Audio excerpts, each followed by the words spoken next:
Thanks, Jerry. I hate to digress, but I will.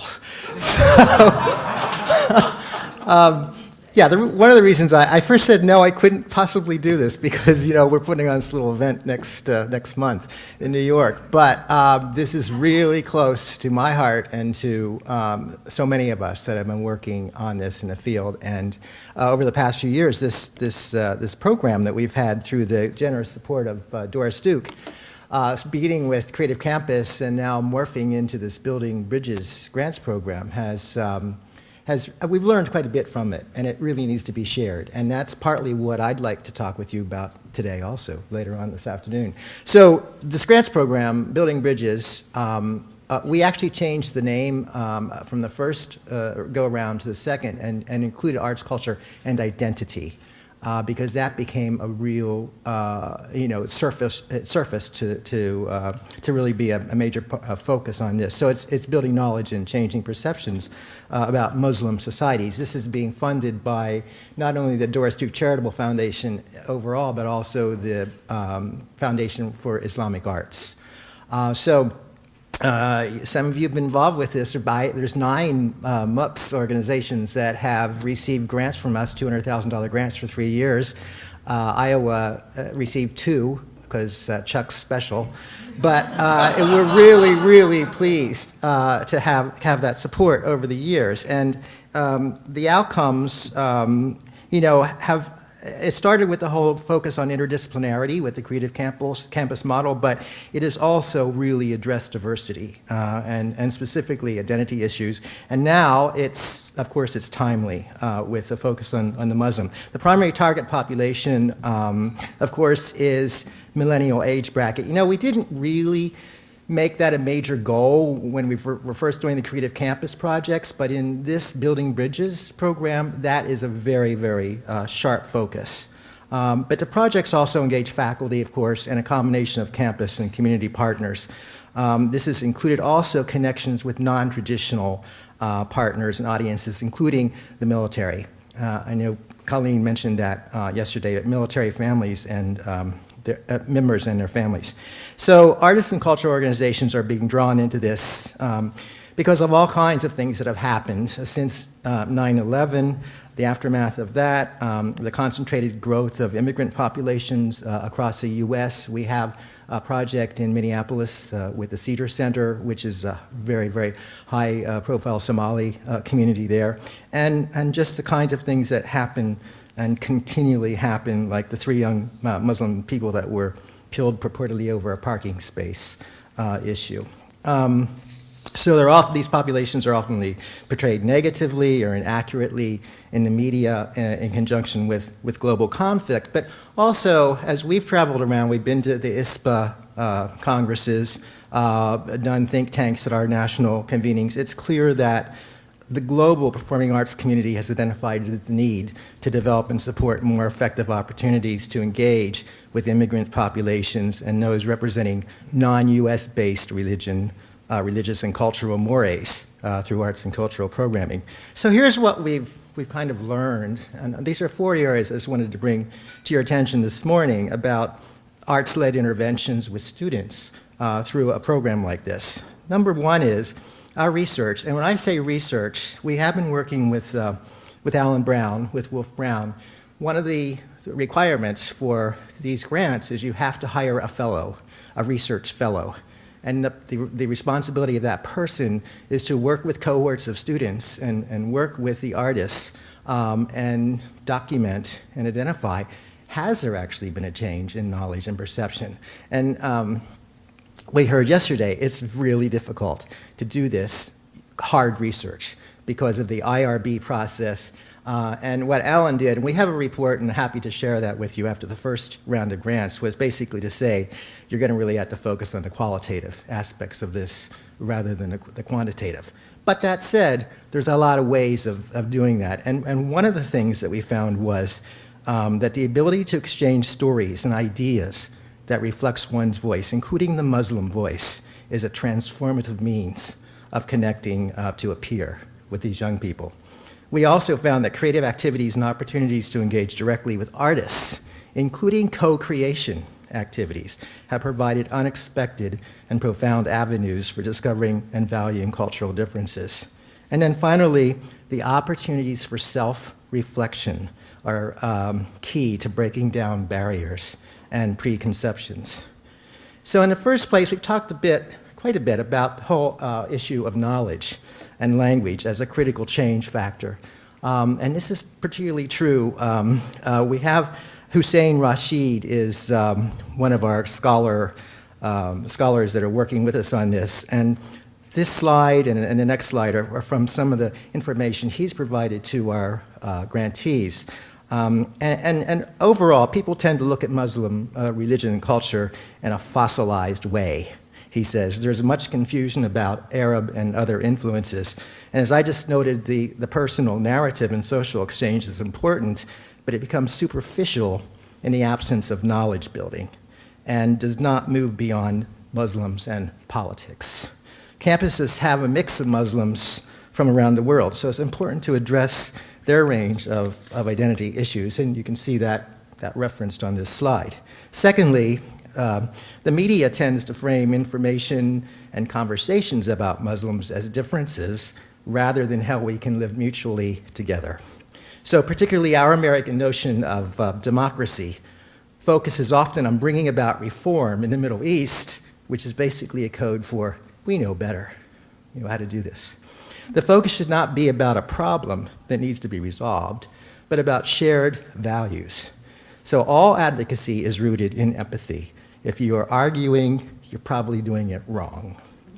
So it's important also to note the roots and cultures of Muslims comprising your community. Now, I know some communities have, again, large influxes of Muslims, some have less, but they're there, and it's important to not prescribe programming without getting their input. So that's where the partnership really is important. And to strengthen this for our new grantees, we're working with an organization called Rethink. It's a media and communications organization that focuses exclusively on the Muslim world. And they're going to work with our project leaders in this next round to develop media skills and training and strategies for talking about this work. So I want to talk a little bit about the power of the personal narratives. And I'm going to show you just a very brief clip of a video from the LaGuardia project. And this is going to be Stephen Hitt talking about this work. And he worked with Ping Chong and his whole series that he's been doing and commissioned a piece called Beyond Sacred, which has been enormously effective and is now actually touring around the country. So work with that. I was born here. Like, this is my religion. That rips at us. Rips at us. My dream for this entire season was to truly use the arts as a way to create dialogue around Muslim identity. Ping was the first thing that came to mind, the first company, the first person who came to my mind as an artist to partner with on this project. There's a rhythm to it. You want to keep the rhythm going through it. 1947. 1947. 1947. 1947. 1947. Right. That's the important thing, okay? And so right from the start, when you say Maha starts with let's get started, it has to be welcoming. It has to have energy. Beyond Sacred is the culminating project for the overall arching season to look at Muslim identity through the performing arts. We're presenting several performing arts pieces. We did a lot of devised theater work throughout the year, and then we built a call for discussion series and welcomed people to talk about this and tried to provide a safe space for discussion. Thank you so much for creating a forum and a place that gives us a voice and gives us an identity. Because many a time we're othered, right? People expect me to talk like this with an accent, right? So thank you so much for creating this space and a safe place for people to voice their opinion. Each of the pieces we've done before have been a way of creating dialogue, creating the conversation, so that we could have an audience built and ready for the dialogue that will come out of the Ping Chong and Company show. So you're entering. One person gets to the first seat, and When that person gets to that seat, the next person comes in, goes to the next seat, et cetera, et cetera, et cetera. Then Maha starts. I think one of the most fascinating things about Ping's work is that he doesn't hire actors to come in and pretend to be these people. He interviews real people. He works with those people to collect their stories. Then he places them on stage and lets them use their own voice to tell the story. We watched the Twin Towers fall. Afterwards, my father says, as a Muslim, things are going to change for you from now on. I'm holding my mother's hand tight as we cross the street. We have to pass a Taliban station. I attended 16 schools in 20 years. I'm used to being seen as a minority, an outsider. Placing real people on stage and saying, I want to have an opportunity to tell you my story. Let people hear the stories and then ask questions about it afterwards. That's such a beautiful gift that we can give to the community and to the theater world as a whole. Okay, so the power of personal narrative. When we brought students, faculty, and artists and project directors together for a weekend at Georgetown University, which is another grantee a year ago, we spent a lot of time discussing what are the big takeaways from these projects, any activities or events they found most engaging. And surprisingly to me, both students and artists indicated the devised theater opportunity. I thought it might have been music, but the devised theater as the most compelling and engaging part of their experience. And within that, they talked about the personal nature of these stories. So LaGuardia's project has been enormously important, and I encourage you all to see Beyond Sacred. You can actually go on LaGuardia's website and see the entire thing. So also personal contact and direct engagement with artists, scholars, and the Muslim community itself. Research indicates that people who know Muslims are likely to have more positive opinions about people of that faith than people who have no personal contact with Muslims. 6 out of 10 Americans reported they don't know a Muslim personally. So substitute that with don't know a gay, don't know a transgender, a homeless, and you get the picture here of where we're at. There were more success stories from the projects here. LaGuardia students volunteered with the Muslim Community Network, attended an interfaith dinner in Manhattan, and discussed social justice issues with local government officials. In Minneapolis and in Tampa, the students and artists participated in living room concerts and in workshops and social gatherings in community centers. And for a class on Muslim protest art at the University of Houston, students were required to conduct one-on-one Skype interviews with Muslim artists from around the world. And in a number of cases, that led to ongoing relationships. It was interesting at Georgetown, they did a portal. They took a shipping container and set up this immersive audio and video technology where people in Washington, D.C. were able to have one-on-one conversations with artists, students, and citizens at Harawat University in Herat, Afghanistan. The 15-minute time slots in a shipping container took place over 2 weeks, beginning with the question, what would make today a good day for you? My staff participated in that, and the people on the other end didn't want to go away. They wanted to just keep the conversation going, but you just had that amount of time to do it.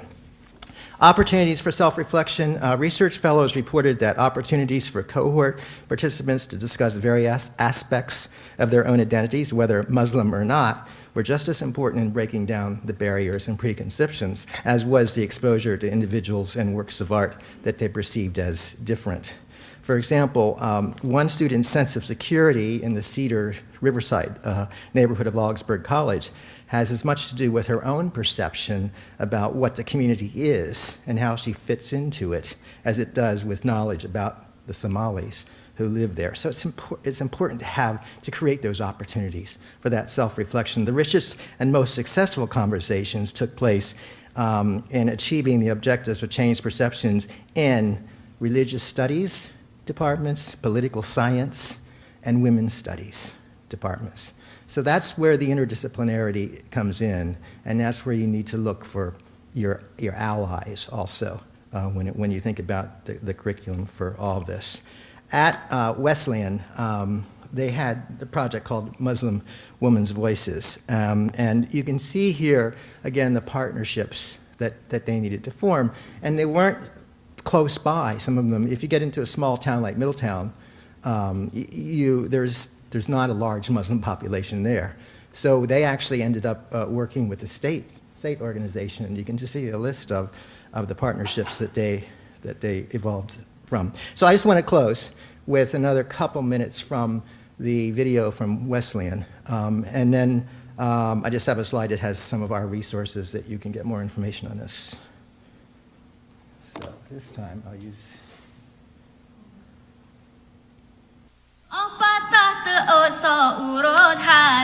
Muslim Women's Voices was a year-long exploration of Muslim societies and cultures through the lens of performance and looking at women in particular.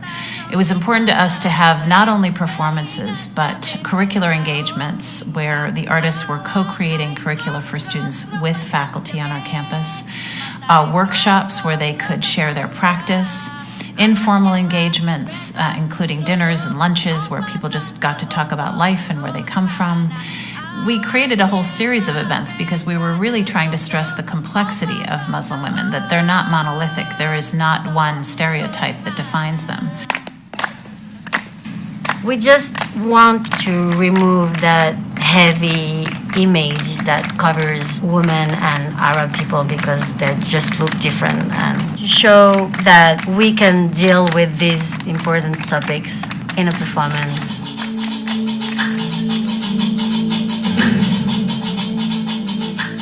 My challenge with this piece has been, how do you do a piece about Muslim women? I mean, where do you begin? For now, I'm beginning with my relationship to Islam and my family as an honest and transparent lens through which I can look at my own biases and assumptions and position. I have this allegiance to my culture, to my people, where I don't want to offend anybody, but at the same time I have this urge to be the best version of myself without any boundaries and without any limitations. The idea that we had such international breadth, really, that people were able to experience so many different cultures in a single year, that these women had such fantastic stories to tell. And it was all of it that added up to dispel some of the stereotypes that surround Muslim people in this country. Jadi dengan mengatasi masalah atau apapun itu dengan sudut pandang yang berbeda, itu akan menjadikan orang lebih akrab, lebih mudah memahami hidup orang lain. Itu membuat saya sangat tertarik.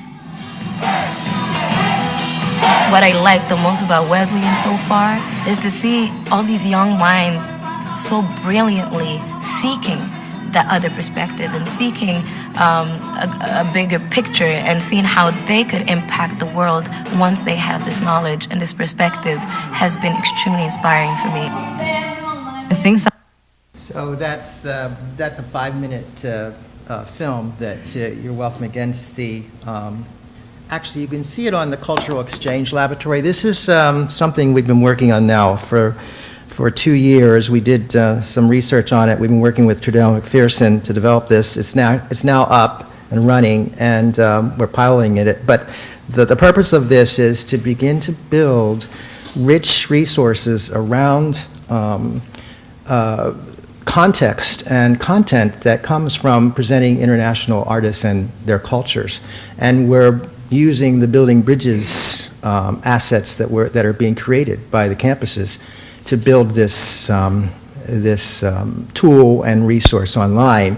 And we actually just had a virtual festival last month where and there was a competition for it in advance where we asked a number of people to vote on who they would most like to see in this festival, kind of like a pitch festival or a showcase festival.